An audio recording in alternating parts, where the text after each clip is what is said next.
বাড়িতে নেই শাহজাহান, তবুও গেল ইডি। বাড়িতে তো আর লুকিয়ে বসেছিল না। বাড়িতে নেই শাহজাহান, তবুও গেল ইডি।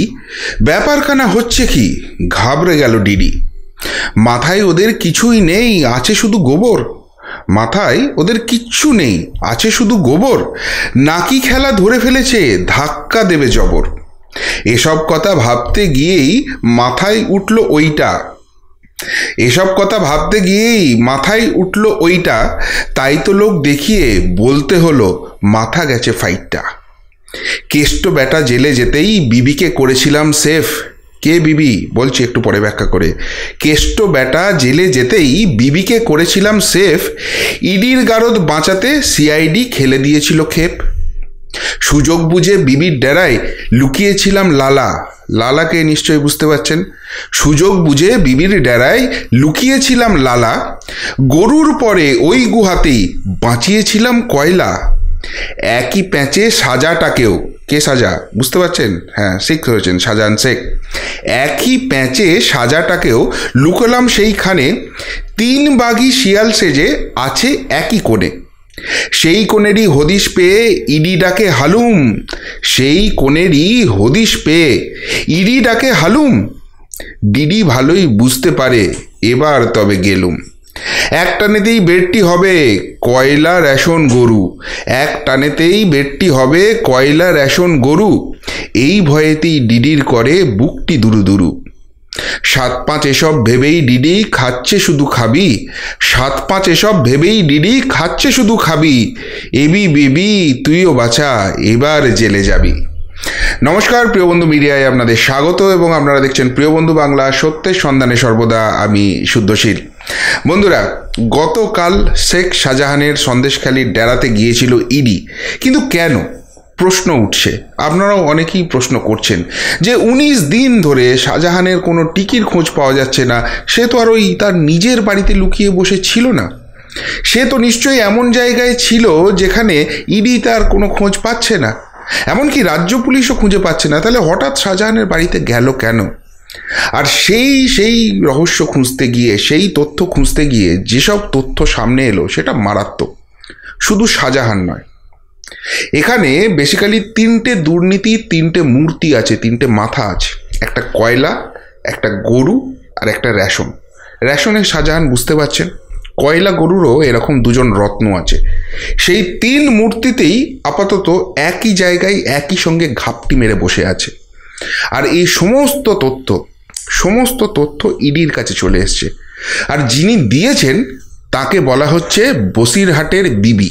কেউ বলছেন বসিরহাটের এবি, কেউ বলছেন বসিরহাটের এবিবি। তিনিই নিজে এসে সমস্তটা দিয়ে দিয়েছেন। কেননা বললাম না যে এখানে শুধু আর ইডি সিবিআই নেই, এই যে পুরো ব্যাপারটা এক্সপোজ হয়েছে, সেখানে এনআইএ, সেখানে আইবি, সেখানে নারকোটিক্স, সমস্ত কিছু ঢুকছে। এবং এখান থেকে তোলার পর একটা জায়গাতেই এদের ঠাঁই হবে, সেটা হচ্ছে তিহার জেল। এবং তিহারে যখন এরা বিহার করবে, যখন তিহারের মাটিতে গড়াগড়ি এদেরকে দিতে হবে, তখন এদের সর্বোচ্চ মাথার নামটা বলা ছাড়া আর কোনো উপায় থাকবে না। আর এই খেলাটি ইডি কালকে সুচারুভাবে খেলতে শুরু করে দিয়েছে। আর সেই জায়গা থেকেই কি ডিডি শিবিরের টেনশন বাড়ছে। পুরোটা ব্যাখ্যা করে আপনাদের বলবো, শেষ অবধি শুনুন এই প্রতিবেদন, তাহলেই বুঝতে পারবেন যে কিভাবে এই রহস্যটা পুরোটাকে ঘনীভূত করা হচ্ছে, কিভাবে সর্বোচ্চ স্তরের প্রশাসনিক ক্ষমতা সম্পন্ন প্রভাবশালীরা এখানে খেলার চেষ্টা করছে। আর সেই খেলাটাকেই ইডি ধরে ফেলেছে। যারা ভাবছেন ইডি অকর্মণ্য, অপদার্থ, আঙুল চুষছে, 19 দিন বাদে লোক দেখাতে হাতে পেন্সিল ধরতে কি শাহজাহানের বাড়িতে গিয়েছিল, তারা বুঝবেন ইডি কোন খেলাটা ঠিক খেলছে। এই যে শাহজাহান প্রসঙ্গে কালকে গেল, এই শাহজাহান প্রসঙ্গে খোঁজ করতে করতেই দেখা যাচ্ছে, আপনারা দেখবেন যে বিজেপি নেতারা, শুভেন্দু অধিকারী বলে দিচ্ছেন টাওয়ার লোকেশন কোথায় আছে, তার লোকেরাই নাকি তাকে খবর দিয়ে দিচ্ছে। আর ইডির কাছে এসব নেই, তাহলে ইডি তাকে ধরছে না কেন? আবারও বলছে, একটা বেসিক জায়গা আপনাদের বুঝতে হবে, ইডির কাজ কিন্তু এইভাবে ধরা নয়। ইডির কাজ হচ্ছে মানি লন্ডারিং, যেগুলো টাকা পয়সা সংক্রান্ত গণ্ডগোল আছে সেইখানে তদন্ত করা এবং সেই প্রসঙ্গে দরকার হলে তাদের গ্রেপ্তার করা। এই ধরার কাজটা করবে সিবিআই। আর সিবিআই সেই খোঁজটা কিন্তু অলরেডি শুরু করে দিয়েছে, কেননা স্বরাষ্ট্র মন্ত্রকের সচিব পর্যায়ের উচ্চ পর্যায়ের যে টিম এটাকে পুরোটাকে মনিটর করছে, তারা যে ইনভেস্টিগেশন রিপোর্ট পাচ্ছে সেটাকে বিভিন্ন এজেন্সিকে দিয়ে ভেরিফাই করাচ্ছে এবং সেখান থেকে একের পর এক বিস্ফোরক তথ্য আসছে। একটু পিছিয়ে গিয়ে শুরু করি, তাহলে আপনাদের মনে থাকবে। যখন কেষ্ট মণ্ডলকে সিবিআই তুলে নিল, তার বাড়িতে গিয়ে তার ঘাড় ধরে তুলে নিয়ে এলো, তখন সেই অবস্থাতে একজনের নাম হঠাৎ করে খুব সামনে চলে এলো। বারবার ইডি এবং সিবিআইয়ের র্যাডারে তার নামটা শোনা যাচ্ছিল গরু পাচার মামলায়। তার নামটা কেউ বলছেন বসিরহাটের এবি, কেউ বলছেন বিবি, কেউ বলছেন এবিবি। এই লোকটিকে যখন ইডি সিবিআই হন্যে হয়ে খুঁজছে, হঠাৎ করে এই রাজ্যে সিআইডি ঢুকে পড়লো এবং তাকে গ্রেপ্তার করলো কোন কেসে? না, কয়লা কেসে। এবং তারপর দীর্ঘদিন তাকে জেল খাটিয়ে রেখে দেওয়া হলো। ঠিক একই কায়দা যখন অনুব্রত মণ্ডলকে তিহার জেলে নিয়ে যাওয়ার চেষ্টা করা হচ্ছে, হঠাৎ কোনো ওই শিব ঠাকুর মণ্ডলের আবির্ভাব হয়েছিল, ঠিক একই কায়দায় কিন্তু এই এবিবিকে এখানে সিআইডি করেছিল। এবং তার ফলে তাকে যখন জেল খাটানো হচ্ছে, ইডি সিবিআই তাকে হাতে নিতে পারছে না, ধীরে ধীরে তার সমস্ত তথ্যপত্র মোছার কাজ শুরু হয়ে গেছিল। এবং সেইগুলো যখন সেফ প্যাসেজ করা দেওয়া হয়েছিল, তখন একদিন হঠাৎ করে তার জামিনটা হয়ে গেল। এবং সেই ডেরাতেই এরপর লুকিয়ে ফেলা হলো কয়লার লালাকে, যে লালাকে খুঁজছে ইডি। তাকে সমন পাঠানো হয়েছে, তুমি দিল্লিতে এসো, কেননা দিল্লিতে একজন বিশেষ লোক এসে গেছে, তার সঙ্গে মুখোমুখি বসিয়ে ভেরিফাই করাতে হবে। ফলে সেই লালা কিন্তু তারপর থেকে আর আবির্ভূত হচ্ছে না। তার আগে এলাকাতে ঘুরে বেড়াচ্ছিল, সেও বাঘ, কিন্তু যে মুহূর্তে ইডি ডাকলো তাকে সাল্টিং হয়ে যেতে হলো এবং সেও চলে গেল সেই বসিরহাটের বিবি বা এবিবির জায়গাতে। এবং এই জায়গাটা কিন্তু ট্র্যাক করা যাচ্ছিল না, কিন্তু ট্র্যাকিংয়ের প্রসেসটা কন্টিনিউ হচ্ছিল। করে করে যখন সেই জায়গাটা ইডি ক্র্যাক করে ফেলেছে, সেই জায়গাটা সিবিআই ক্র্যাক করে ফেলেছে যে এবার সেখান থেকে তোলা হবে, হঠাৎ করে গত 5 তারিখে সন্দেশখালী কাণ্ড ঘটে গেল।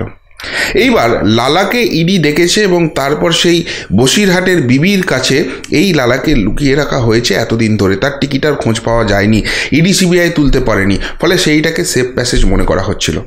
এবং তার ফলে এই সন্দেশখালীর বাঘকেও ঠিক একই ডেরাতে ঢুকিয়ে দেওয়া হলো। আর অ্যাকচুয়ালি ওই লালা খুঁজতে খুঁজতে ওই জায়গাটা ট্র্যাক করার পরে এই দিকে শাহজাহানেরও খোঁজ সেখানে পাওয়া গেছে। ফলে 3 মূর্তি একই জায়গায় আছে, আর সেই 3 মূর্তিকে একসঙ্গে এবার তোলার পরিকল্পনা চলছে। সেই পরিকল্পনা যখনই সামনে এসেছে, এই 3 মূর্তি বুঝে গেছে যে আমাদের যদি তোলা হয় তাহলে এই রাজ্যের কোনো জেলে আমাদের ঠাঁই হবে না প্রেসিডেন্সি জেলে, যেখান থেকে আবার অসুস্থতার ভান করে আমরা এসএসকেএমে ঢুকে যেতে পারবো, অ্যারেস্ট ফ্যারেস্ট যাই হই 5 স্টার ফ্যাসিলিটিটা পাবো। সেই জায়গাটা করার মতো জায়গা নেই। তখন যেতে হবে তিহারে, আর তিহারে গেলে কেষ্টমণ্ডলের কি অবস্থা হচ্ছে সেই খবর আছে সেই 3 মূর্তির কাছে। ফলে তাদের 3 জনের হয়েই নাকি ইনি সমস্ত খবর এবার ইডি সিবিআইকে দেওয়া শুরু করেছেন। ইনি বলছেন আমার যা কিছু আমি সমস্ত কিছু দিয়ে দেব। আমরা তো বুড়ে ছিলাম, হ্যাঁ আমরা এক্সিকিউট করতে বাধ্য হয়েছি, কিন্তু আমাদেরকে কে এক্সিকিউট করিয়েছে সেই সমস্ত তথ্য আমরা তুলে দেবো। জবাবে আমাদের একটা জিনিসই চাই, এর বদলে আমাদের একটা জিনিসই চাই, সেটা হচ্ছে এবার আমাদের প্রাণ নাশের আশঙ্কা হচ্ছে। কেননা ওই সর্বোচ্চ প্রভাবশালী বুঝে গেছে এদের খোঁজ ইডি পেয়েছে এবং সেই জন্যই এটা শাহজাহানের বাড়িতে গিয়ে নোটিশ টাঙিয়ে দেওয়া হলো, তাকে ফেরার ঘোষণা করা হবে এবং শাহজাহানকে তুলতে যাওয়া হবে। শাহজাহানকে তুলতে গেলেই ওই 2 মক্কেলকেও পাওয়া যাবে, 3 জনকে একসঙ্গে তুলে নিয়ে আসা হবে। এরা আর পালাবার জায়গায় নেই। এরা যদি পালাতে পারতো এতদিনে বাংলাদেশ ঢুকে যেত, এতদিনে মায়ানমার ঢুকে যেত, অনেক চেষ্টা করেছে সেখানে যাওয়ার, কিন্তু ওই বসিরহাটের বিবি বলে দিয়েছে যে ওই ট্র্যাকটা বিএসএফের আগেই বন্ধ করে রেখে দিয়েছে। ফলে ওই দিক দিয়ে যেতে গেলে বিএসএফের হাতে ধরা যাবে, কোনো রকম কোনো পালাবার জায়গা নেই এবং যেভাবে ঘেরা আছে বেরিয়ে কোনো লাভ নেই, বেরোলেই ধরা যাবে। এইখানটায় সেফ প্যাসেজ রয়েছে এবং সেই জায়গা থেকে কোঅর্ডিনেট করো, তদন্তকারীদের হাতে তথ্য তুলে দাও, তাদের সঙ্গে যদি সহযোগিতা করো, এরা কিন্তু মার্সিফুল। কিন্তু যদি সেটা না করা হয়, একদিকে এরা তুলবে এবং তোলার পর যদি এদেরকে কষ্ট করে তুলতে হয়, যে জিনিসটা করা সেটা তো করবি, কিন্তু সেই তোলাতুলির প্রসেসে আবার যাদের হয়ে এতদিন আমরা পুরোটা এক্সিকিউট করেছি তারাই প্রাণনাশটা করে দিতে পারে। এবং সেই ইনফরমেশনটা কোথা থেকে এসেছে জানেন? সেই ইনফরমেশনটা এসেছে এই যে যিনি মধ্যমণি হয়ে আছেন, যিনি আশ্রয়তা দিয়েছেন, যিনি কয়লার সঙ্গেও যুক্ত, গরুর সঙ্গেও যুক্ত, সেই তিনি, তার যে বাবা, অর্থাৎ তার এই দুর্নীতির ব্যাপারে যে বাবা, সেই কেষ্টমণ্ডলের কাছ থেকে পেয়ে গেছে যে তিহার জেলে থাকা অবস্থায় আমাকে এরা এতটাই প্রভাবশালী, এদের হাত এতটাই লম্বা, আমাকে এখানে প্রাণনাশের ব্যাপার হয়েছিল। এরপর আমাকে যারা বাঁচিয়েছে তার নাম হচ্ছে ইডি। আমাকে এমন একটা সেলে তারা এখন পাঠিয়ে দিয়েছে যেখানে এই প্রভাবশালীদের হাত পৌঁছবে না। এরা যদি এই কাণ্ডটা না করতো, আমার ওই জেলের মধ্যেই কিন্তু প্রাণনাশটা হয়ে যেত। ফলে এদের সঙ্গে সহযোগিতা করো, প্রাণে বেঁচে যাবে। কিন্তু এদের সঙ্গে যদি না করো, এরা তো যা করার করবি। যাদের জন্য তুমি এত কিছু করছো, লুকোচুপি খেলছো, তারাই কিন্তু তোমার প্রাণটা নিয়ে টানাটানি করবে। আর তাই সেই 3 মূর্তি এখন কিন্তু কার্যত ধরা পড়ার জায়গায় রয়েছে, ধরা দেবার জায়গায় রয়েছে। আর এই খেলাটা বুঝতে পেরেই ডিডি রাক্কেল গুরুম হয়ে গেছে, আর মাথা ঠিক রাখতে পারছে না। কেননা এতদিন অবধি যা ছিল, চাকরি চুরি ছিল, রেশন চুরি ছিল, কয়লা চুরি ছিল, গরু চুরি ছিল, কিন্তু এই যে মক্কেল, সন্দেশখালীর মক্কেল, এ ধরা পড়া মানে সেখানে নার্কোটিক্স, মানব পাচার, অস্ত্র পাচার, 3টে এই রকম কেস ঢুকছে। আর সেই 3টে কেস হলে যদি সাদের এবি বেবি যায়, আর এখন বেরোচ্ছে না, আগামী 10-15 বছর আর বেরোচ্ছে না, খতম। আর এইটা বুঝতে পেরেই ক্রমশ মুখ শুকিয়ে যাচ্ছে, মাথা ঘুরছে, বমি বমি ভাব আসছে। তাই কি মাথা ফাইটটা যাওয়ার নাটকটা করিতে হয়েছে কালকে? এই প্রশ্নটা কিন্তু উঠে যাচ্ছে। ফলে ইডির মুভ নিয়ে যারা প্রশ্ন তুলছিলেন না, পুরোটাই কিন্তু গ্রিপে থাকা ব্যাপার। এবং সেইটা বুঝতে পেরেই ওই সর্বোচ্চ স্তরের প্রভাবশালীদের মাথাটা ভন ভন করতে শুরু করেছে। শাহজাহান বাঘ খেলা সবে শুরু হয়েছে। এই শাহজাহান কাণ্ড দিয়ে ওই বিবি এবং লালা যখন 3 মূর্তি একসঙ্গে সামনে চলে আসবে, তার সুনামিটা কিভাবে সামলাবে সেই পরিকল্পনাটা করুক শুধু ডিডি শিবির, এমনটাই কিন্তু জানা যাচ্ছে। কি বুঝছেন ইডির এই কাণ্ড নিয়ে, আর ডিডির হঠাৎ করে মাথা ভন ভন করা নিয়ে? যদি কিছু বুঝে থাকেন অবশ্যই কমেন্ট বক্সে কমেন্ট করে জানাবেন আমাদের। এই ব্যাপারে যদি আপনাদের কোনো বক্তব্য থাকে অবশ্যই কমেন্ট করবেন সেটা নিয়ে। এখনকার মতো এখানেই শেষ করলাম, ফেরত আসছি নতুন প্রতিবেদন নিয়ে খুব তাড়াতাড়ি। ভালো থাকবেন, সাথে থাকবেন, পাশে থাকবেন। নমস্কার।